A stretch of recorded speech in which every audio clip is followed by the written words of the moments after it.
na dayon kining haligi sa bata kata gitudloan ta sa eskwelahan nga ang haligi ng tahanan ang amahan, pero sa dihang naminyo na ta dili di ay mo barog ang haligi sa amahan kung wala ang inahan.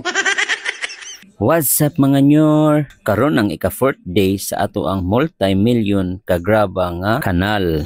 Siguro nakapangutana mo kung tangkal ba ni, pispan ba ni o swimming pool. Tungod kay grabe kanihit ang tubig diri. Among nahuna-hunaan nga among i-collect ang tubig ulan. Kay para bisag walay agas ang barangay, dili na ta mo duty nga manimahong kagwang. Atong makita ang among mga commander nga nag-share sa ila ang mga experience kung kada adlaw ba sila maligo o sinima na. Ayaw lang ninyo liba kasi kuya kay nabisi pa siya sa iya ang porma. Sa construction, mauna ang foundation. Dan ikaduha na dayon kining haligi. Sa bata kata gitudloan ta sa eskwelahan nga ang haligi ng tahanan ang amahan. Pero sa dihang naminyo na ta, dili di ay mo barog ang haligi sa amahan kung wala ang inahan.